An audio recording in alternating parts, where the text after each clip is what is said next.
Sir, would you tell us your name and DOC number? Sergio Bowie, 720, 723316. Excuse me. Introduce the panel to you. My name is Cheryl Renatza. Seated to my left is Mrs. Stapleton. To my right is Mr. Freeman. So Yes, let me read the identifying information. You're classified as a second felony offender. You are currently serving a 5-year sentence. You were sentenced. Let's see, you have indecent behavior with a juvenile sentencing date in East Baton Rouge, July of 2021. You have another sentencing for unauthorized entry. You were initially sentenced in 2017, but you were revoked, given probation and revoked again for the new felony conviction. Let's see, your parole eligibility was October 16 of 2023. You don't earn good time, and your full term date is January 16, 2025. Does all that sound right?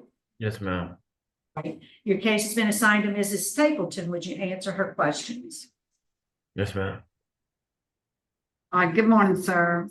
Good I morning. wanted to ask you a question. I guess we'll start with the burglary. What went on there? I believe I was 16, just turning 17, and I was hanging with some guys, and it was drug influenced. You know what I mean? I didn't really have anything to do with the initial burglary, but growing up around King Bradford and Baton Rouge, you know what I'm saying, is you're held to a specific standard, and I made a mistake, and it's a term, you know what I'm saying, real nigga, as they call it. I wanted to be one, so we refer to it as taking the lick for your partners. You understand? So that was my first initial mistake. Then the re-entry, the unauthorized entry, this was back in 2017. I had just come home from serving a little time for the burglary, and the flood had happened in 2016. I never was really able to get my feet on solid ground, so I wound up living on the street. So I was staying in this building off college. I had a job at the time, actually. I was working at the IHOP, I was trying to have some sort of revenue coming in, just so that I'm not a complete and total disaster of a man. And I wound up going to jail for that. Basically was not squatting, but I was basically homeless staying in this building off college. And then I wound up, I come home in 2020, and then, I seen you scratch your ear about the whole indecent behavior with a juvenile. Now, ma'am, okay, I've pretty much served all my 20s in jail. I have never did any homosexual activities, but I noticed that, like, Matthew chapter 7, verse 1 says, "Judge ye not that ye be judged." How can I judge you, for doing this when I was a thief growing up, But I noticed that the over homosexualization of young boys, and it's a long story, ma'am, but they caught me with some drugs because I've suffered with addiction since I was about 17, and they told me that basically they gave me an ultimatum, this or that, but they made it seem as if, I was just gonna do this, then I was gonna have to register for 5 years, and then I'd come home roughly 2 years after. I really kind of got duped on the whole situation, but I am not a pervert. I am not a pervert, you know what I'm saying? And now I'm pretty much, just pretty much duped myself with this whole situation, So I've made mistakes in life, and this being one of the big ones. If I could do it all over again, I'm pretty sure anybody in my current predicament would, but this is I've learned not to say it is what it is. I learned to say it is what you make. And unfortunately, this is what I've made it. You understand? One question though, while you're saying all this, let's get to, did you rape a juvenile? No, ma'am. So that's a false allegation. Yes, ma'am. and you accepted the charge for it, Yes, correct? ma'am. Yes, ma'am. Okay, and then later on, I see where, you've absconded in 2021 and your parole was revoked. How about all of that? That was your I'm not different policy?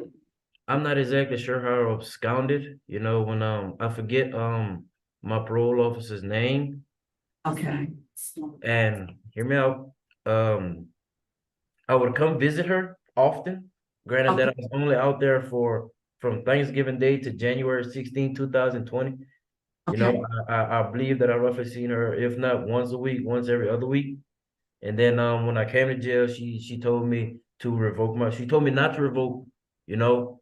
So that's probably why it probably looks as if it took forever for me to revoke the probation or parole or whatever it was I was on. Mhm. Okay, well, I see where you've taken quite a few classes and, you take sex offender 1, 2, 3, and 4 class, correct? Yes, ma'am. Okay, and victim awareness, correct? Yes, ma'am. No, ma'am. I'm unaware No? of what victim awareness is. Okay, well, that's an excellent class.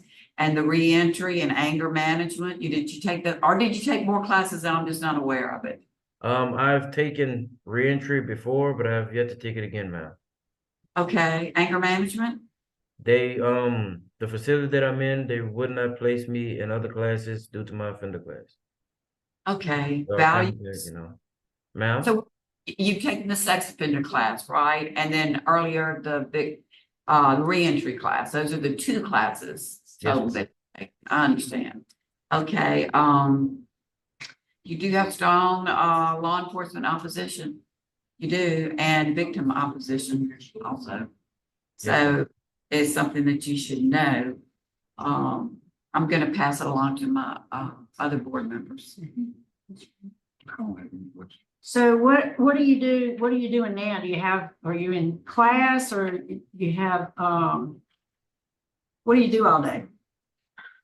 Um, Pretty much nothing. You know, I'm literally just laying. You know, I've been praying for this moment here. You know, rather rather my parole get accepted or denied, my prayers have been answered here.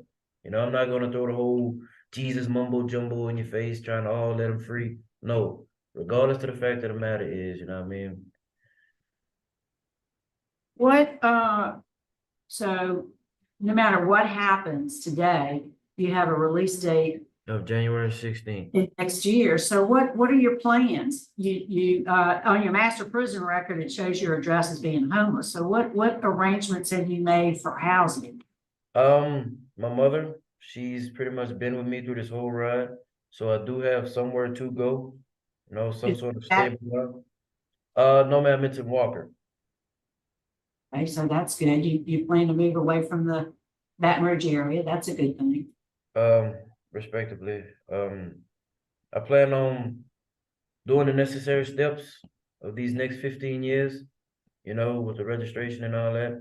Cause I've learned that you have to not want to come back to this place, you know, because it's been like these past 4 years have been like some of the worst days of my life, you know, but it's been a real journey of mine, you know. Now, granted that I understand the whole offender class situation, you know. It's been a lot of doubt in my mind that y'all would even much this meeting would even much happen, you know, because I've like I've heard the tales, you know, sex offenders don't get parole. And you know, like I said, it is what I've made it, you know, but my plans are really just to just live life. I mean, I've spent the majority of my 20s incarcerated. You know, I started coming to jail when I was 17. You know, I really never gave myself a shot, you know, and it's just now, you know, just live until the end. So, is the board prepared to vote? I am. Mrs. Stapleton will be voting. A lot of what you said makes a lot of sense for the future of your life, and I really hope that you are able to do it and prepared to do it. I'm not going to give you parole today, and instead, I think the full-time release is good for you. I hope you can get even another class, especially a victim awareness class, if they offer it there. I hope you can get into that.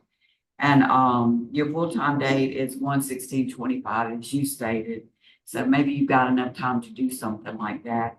But also when you get out, I hope that you will attend Narcotics Anonymous and AA meetings, because I know that you had said that that is the root of your problem.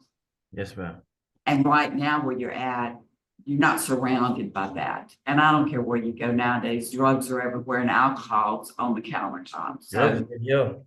yeah, well, yeah, I know. I'm hearing you. So I want you to take care of yourself and the people around you. Homelessness is terrible. And it's wonderful that your mother's going to take you in. And I wish you well. I really do. Thank you. Mr. Freeman? I concur.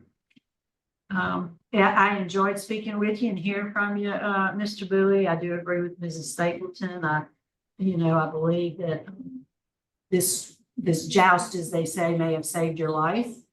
And I'm glad that you have somewhere to go with your mom in January of next year and make the best of the rest of your life. Good luck to you. My vote today is to deny, but Thank you. wish you well. Yeah, be blessed. Thank you.